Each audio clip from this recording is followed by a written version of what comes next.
All right, everyone, welcome to another edition of What's What BR. We have our friend, Mayor President Sharon Broome. How are you?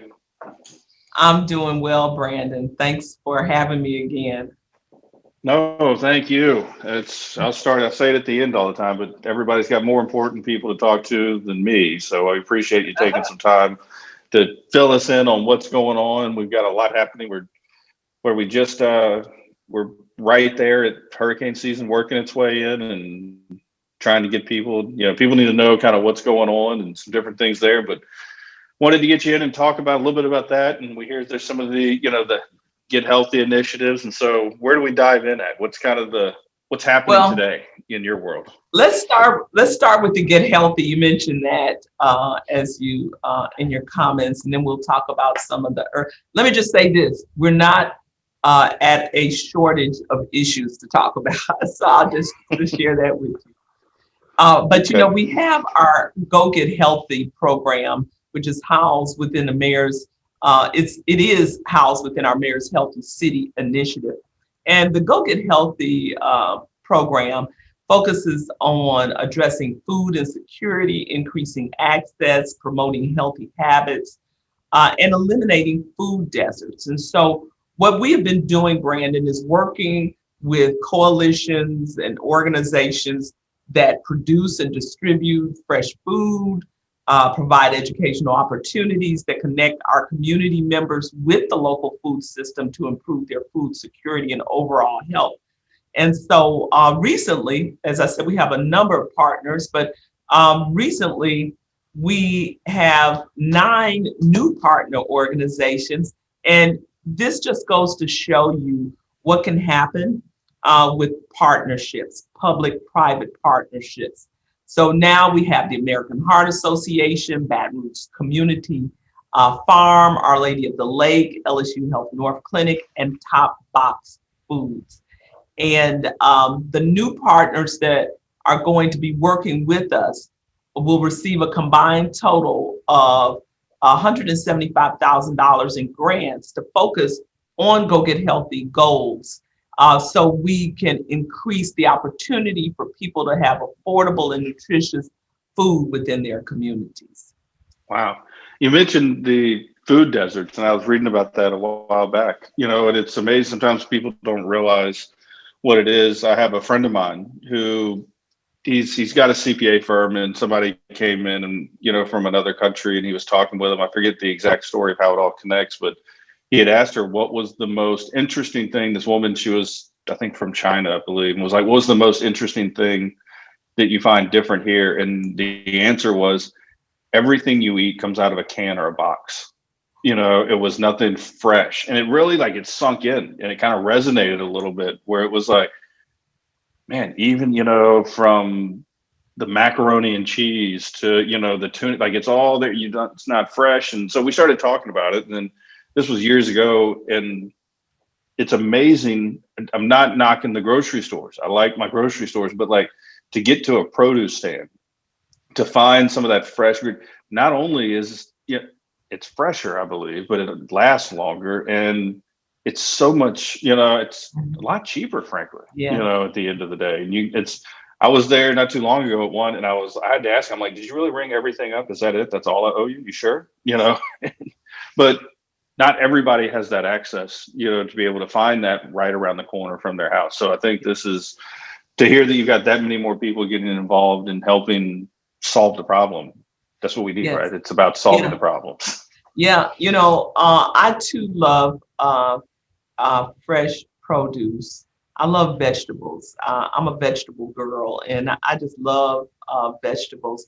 And so, what I like about what we're doing with our Go Get Healthy initiative, we also have uh, gardens that are emerging throughout our community, whether it's at Capitol High School, Glen Oaks High School, Howell Park. We have gardens that are now emerging so people in those areas have access to fresh produce. But we're glad that we've got partners who are working with us throughout the city, like Scotlandville Community Development Corporation, Kingdom Connection, Changing Lives, Baton Rouge Garden Alliance. Southern Coffee, Front Yard Bikes, Perfectly Suited, Scotland Saturdays, Sweet Jones Farms, and the Wow. YMCA of the capital area at the ExxonMobil branch. So all of these partners are helping us close the grocery gap in our community while we continue to press towards getting grocery stores where those gaps exist. Yeah, that's a big feat. Yeah. It's, as I say, kind of juggling water on a lot of things. It's constantly Yeah. moving, and how do you keep up with it? And like you said, there's enough initiatives. So, what else is happening over there? I know Yeah. we've got. I know, like I guess, like you said, we could go all day on Yeah. what's happening, but Well, as we far want as people to now I'm going to be very honest with you. Um, we have not had any serious threats of hurricane this season. My people don't even want me to speak the word hurricane out of my mouth. But I have told them when I speak it, I'm saying it in the sentence, we will not have a an eventful hurricane season. That's my prayer. God, please, that we will not have an eventful hurricane season. But nevertheless, we still have to be prepared or we would be presumptuous, right? And so we want our residents to make sure that they are red stick ready. And I love that red stick ready phrase. They can get text notifications from the city parish by texting red stick ready, all caps and no spaces, to 225-243-9991.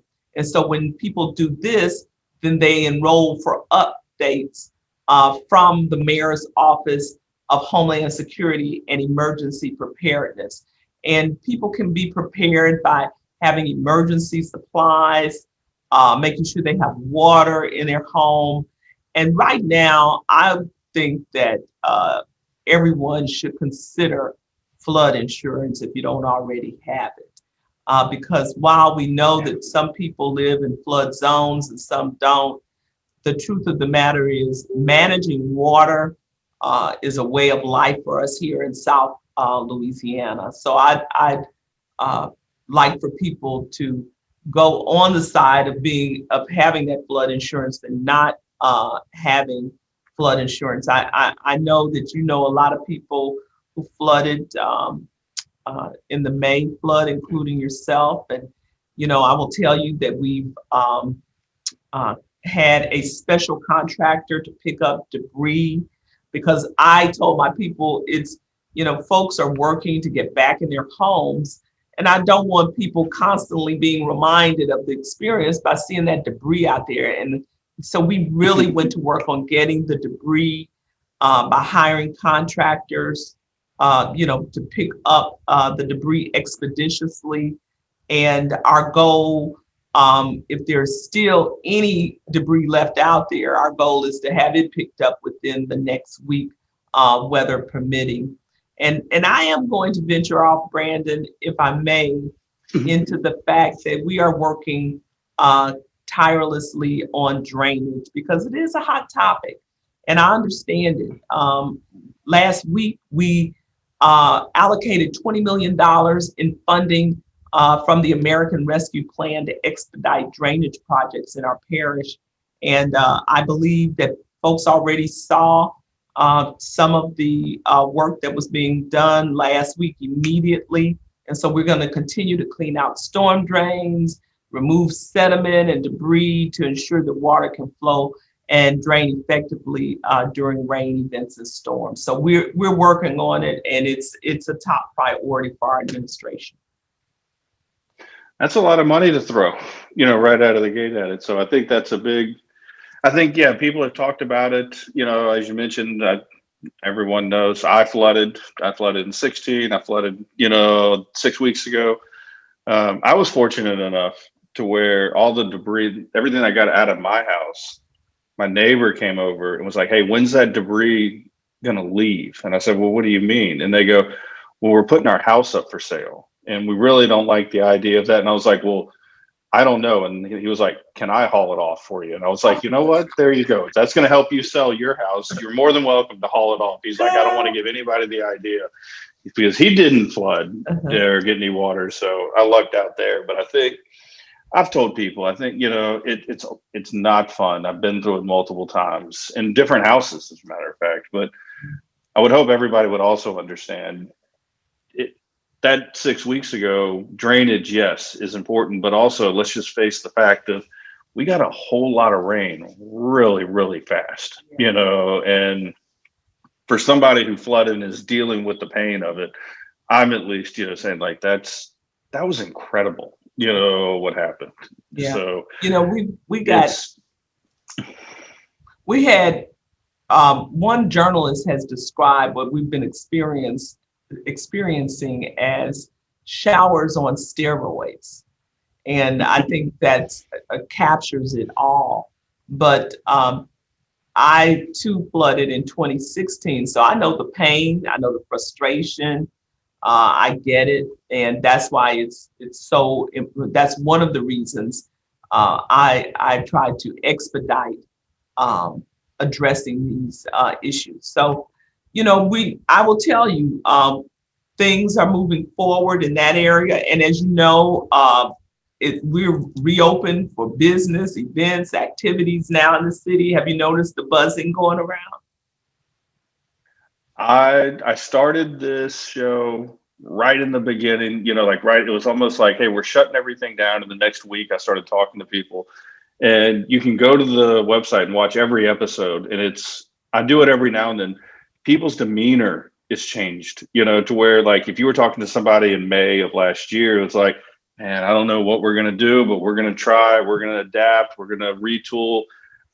We made a joke one time, we're going to try to go back and watch all the episodes and count how many times people said the word pivot, throughout the show. But now you can see, I love more than anything driving, whether it be down Florida Boulevard, Coursey, Sherwood, everyone's hiring, and I think that is just absolutely amazing that, people are hiring. We're trying to get people to work, it's coming alive again. And I think we all knew it was going to happen, right? It was just a matter of when. And now it's just this explosion of business that I feel like that people are excited. They want to do things, good luck getting a condo, going to the beach right now. Yeah, It's exactly. Well, it's I'm very excited about what I see in the community. I see a lot of resemblance of our community prior to COVID-19 last year, the outbreak. But I also see some real positive changes and transformations that are taking place with many of our businesses. But last week was a busy weekend in Baton Rouge. There were a lot of outdoor activities going on, and I know we'll see some more this upcoming weekend.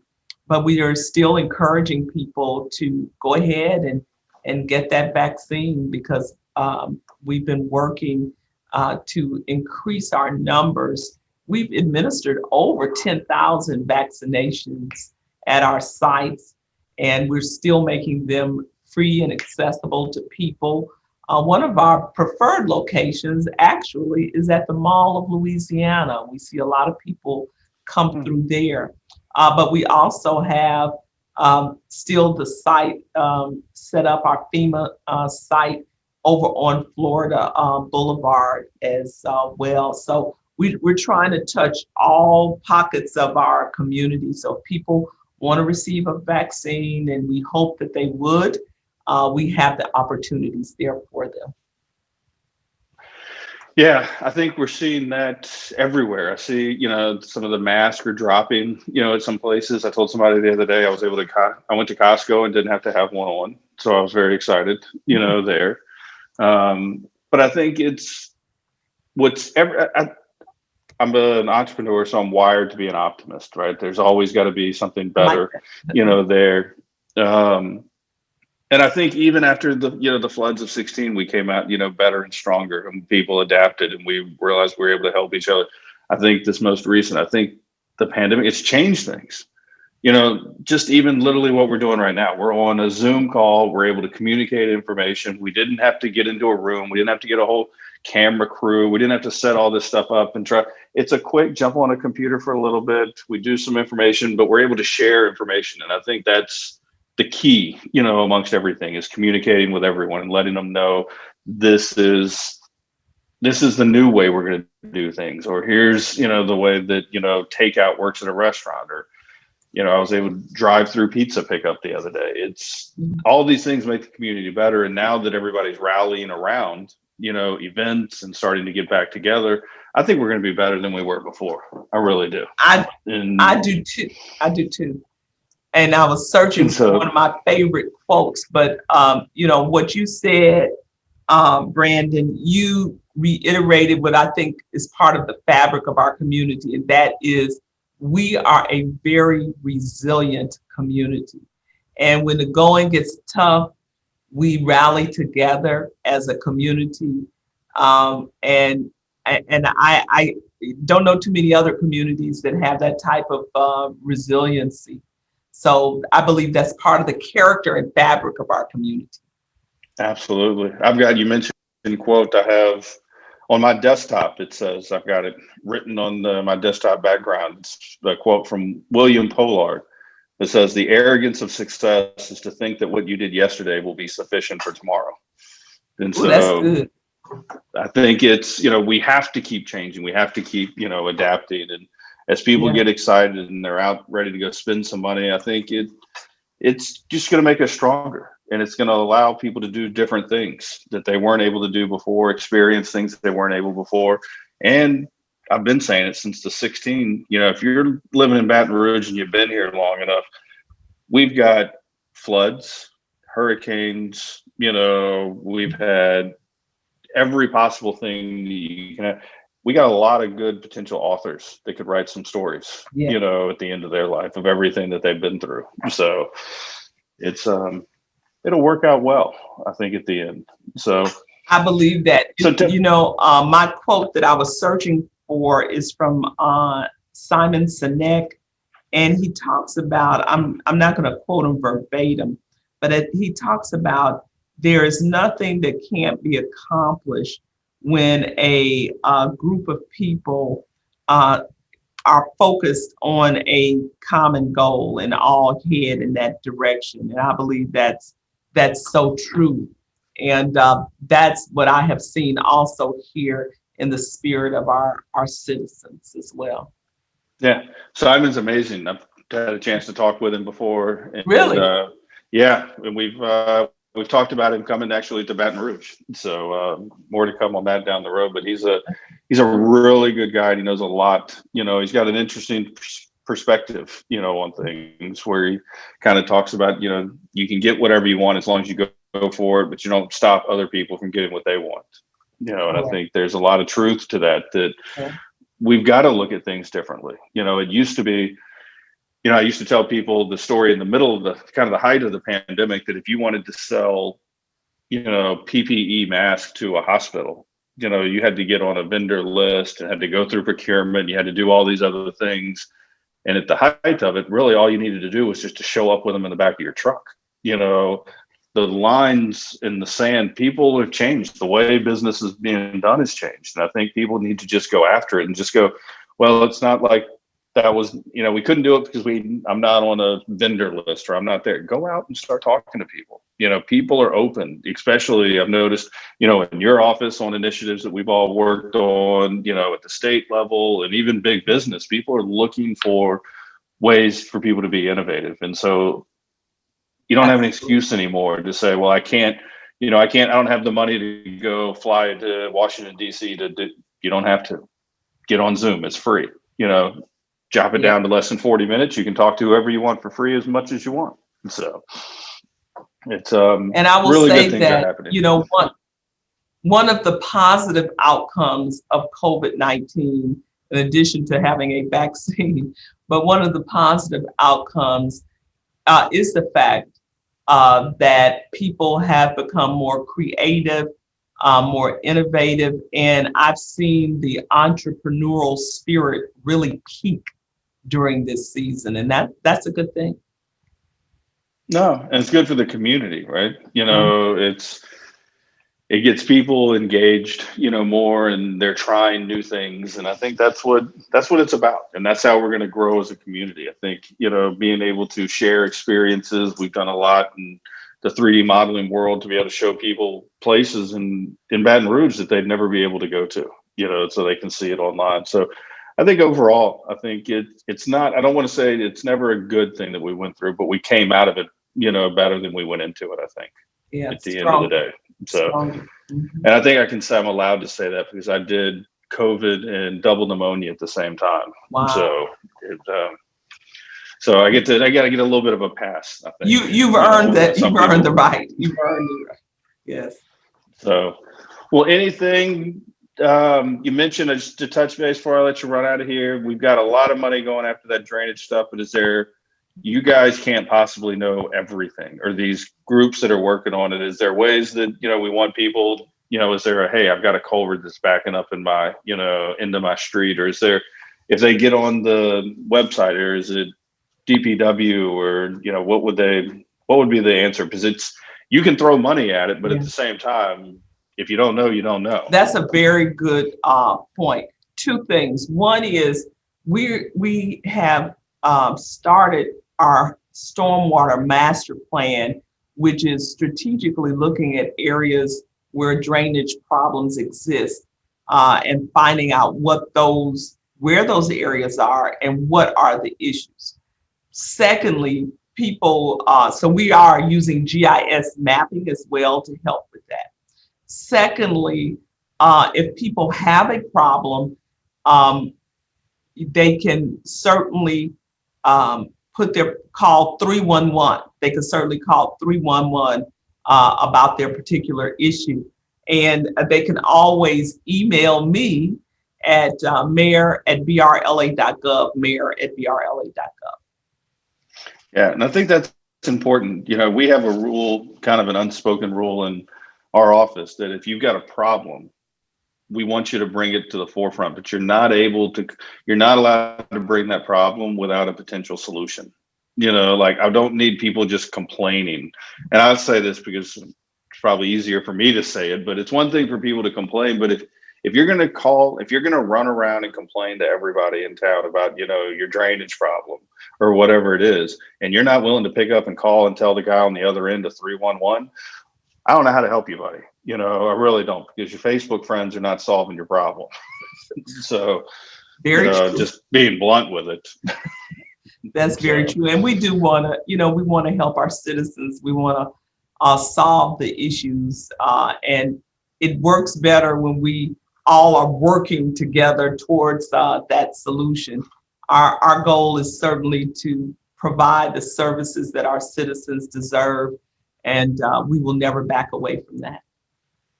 And it sounds like, with, the GIS modeling, we've done some work in that area, but every data point helps, right? Even if it's, like, hey, you may not be flooding in your house, but you might be having, rising water, every time it rains a little bit. It's like, feed that data in, and maybe that helps, because this is a domino effect. It's not always, we only want to hear from people who take in 3 feet of water. Let us know. So that's an easy rant and rave, however you wish. Be grateful, be upset, but just make sure to make the call and let people know, so that the people that are working on it know where to go to look. Absolutely. And I will tell you that we certainly use data as a driving force to address the challenges that we have. And I'll also tell you that there have been a number of people who have emailed us about areas of concern. And I really do appreciate those individuals who have emailed. So we're gonna keep pushing, and we're getting there. Well, last bit, I think we touched it a little bit. We're hoping, like you said, for a good, quiet hurricane season. But just to remind everybody, that red stick ready, get the list, get everything. It doesn't take much. It's like a set of batteries. If you just throw them in the grocery cart, set them to the side. But if you don't, you'd be amazed at what you need, you know, or how much it's going to help you if you just take just a couple little extra, you know, buy a couple little items. Yeah. You know, it's a big deal. Yeah, this is the time. This is the time to gather emergency supplies, non-perishable foods, fresh water for your home and your pets. And also, once again, that number to get text notifications is 225-243-9991, 225-243-9991. And just text in all caps, red stick ready. And I'd like to talk. We have any more time left, Brandon? Oh, absolutely. It's one thing I want to transition that I didn't mention, but it's real important. And I want to talk about the fact that we have launched our Safe, Hopeful Neighborhoods project within our Safe, Hopeful, and Healthy program. And one of the projects is our Resident Leader Academy. So we are working to educate, inspire, and empower residents with the necessary tools to affect change that residents want to see. And so we're working with a curriculum to help these resident leaders sustainably improve their neighborhoods through improving the quality of place. Our resident leaders will be eligible for a $2,500 grant to support the implementation of their improvement project. And our hope is that we can empower our community leaders to help us lead the change in our community. I had an opportunity to go to the opening session for the resident leaders, and I was very delighted to see how many people have signed up and really want to be a part of the solution in their neighborhoods. So that's a great thing.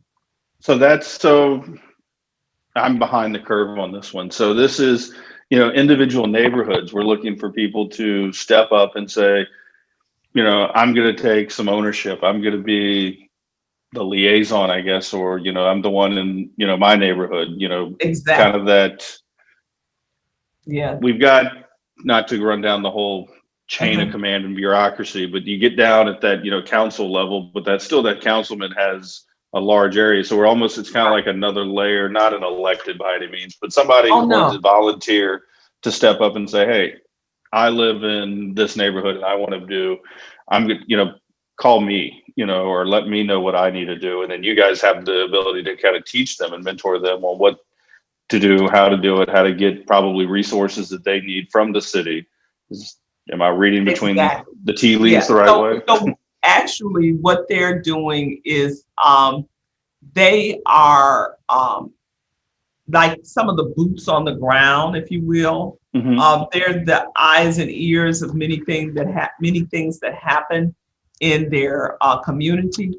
And so, for example, if they see that there's, if they want to initiate a cleanup day, if they think that's going to help their community, we will give them the tools that they need to do that.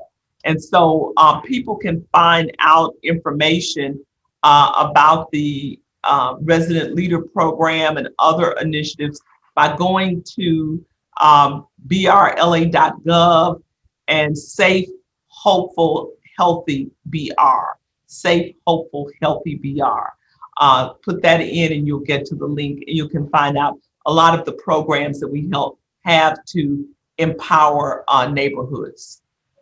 That's awesome. Because I really believe, you know, government is there to help orchestrate, but it takes the individual people. You have to take up, you know, some personal accountability. You know, that if it's your neighborhood, you can't expect, you know, just to complain and have somebody come in and clean it up for you. You know, take part in it yourself. You know, these people, they're your neighbors, you know, work on it, you know, a Saturday afternoon together. And if you don't have the resources, there you go. Now you know where to find them. Will help. So. Yes.